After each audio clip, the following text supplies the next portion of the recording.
मसीह में आप सबकी सलामती हो। उम्मीद करती हूँ आप सब खैरियत से हैं। मेरे अज़ीज़ों, पिछली वीडियो में हमने देखा बाग़े अदन के बारे में पढ़ा है। इस वीडियो में हम देखेंगे 30 उपदेश की किताब उसका तीसरा बाब। तीसरे बाब में खुदावंद ने क्या क्या बातें हमें सिखाई हैं। तीसरे बाब में आज हम सीखेंगे इंसान की नाफरमानी के बारे में। खुदा सज़ा सुनाता है और किस वजह से सज़ा सुनाता है। आदम और हवा को बाग़े अदन से क्यों निकाला जाता है। आइए मेरे साथ मिलकर वीडियो को लास्ट तक देखें ताकि कलाम के वसीले से आप बहुत सारी बरकतों को रिसीव करें। आइए मेरे साथ देखें। और सांप कुलदस्ती जानवरों से जिनको खुदावंद खुदा ने बनाया था चालाक था, और उसने औरत से कहा, क्या वाकई ही खुदा ने कहा है कि बाग के किसी दरख्त का फल ना खाना। औरत ने सांप से कहा कि बाग के दरख्तों का फल तो हम खाते हैं, पर जो दरख्त बाग के बीच में है उसके फल की बाबत खुदा ने कहा है कि तुम ना तो उसे खाना और ना छूना, वरना मर जाओगे। तब सांप ने औरत से कहा कि तुम हरगिज ना मरोगे, बल्कि खुदा जानता है कि जिस दिन तुम उसे खाओगे तुम्हारी आंखें खुल जाएंगी और तुम खुदा की मानंद नेक व बद के जानने वाले बन जाओगे।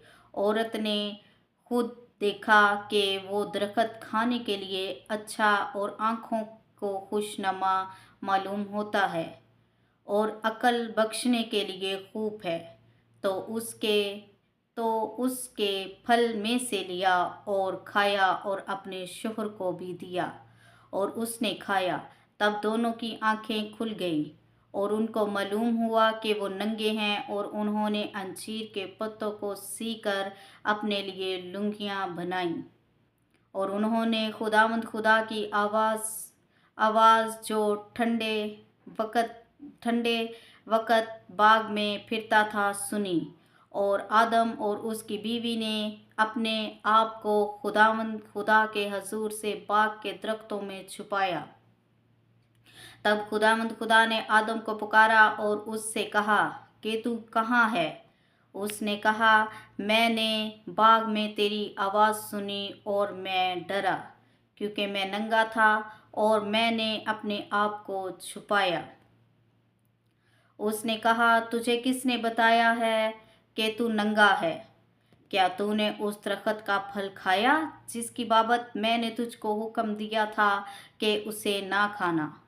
आदम ने कहा कि जिस औरत को तूने मेरे साथ किया उसने मुझे उस दरख्त का फल दिया और मैंने खा लिया।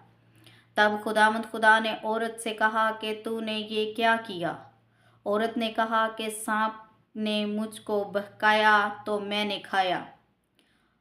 और खुदावंद खुदा ने सांप से कहा, इसलिए कि तूने ये किया, तू सब चपाओं और दस्ती जानवरों में मालूम ठहरा।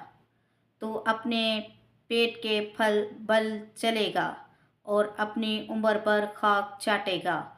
और मैं तेरे और औरत के दरमियान और तेरी नस्ल और औरत की नस्ल के दरमियान अदावत डालूंगा, और वो तेरे सर को कुचलेगा और तू उसकी एड़ी पर काटेगा।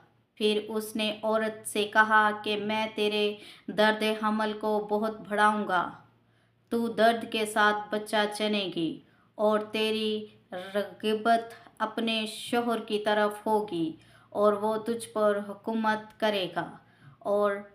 और आदम से उसने कहा, चूँकि तूने अपनी बीवी की बात मानी और उस दरख्त का फल खाया जिसकी बाबत मैंने तुझको हुक्म दिया था कि उसे ना खाना, इसलिए ज़मीन तेरे स्वभाव से लानती हुई। मुशक्क़त के साथ तू अपनी उम्र भर उसकी पैदावार खाएगा, और वो तेरे लिए कांटे और ऊंट कटारे उगाएगी, और तू खेत की सब्ज़ी खाएगा।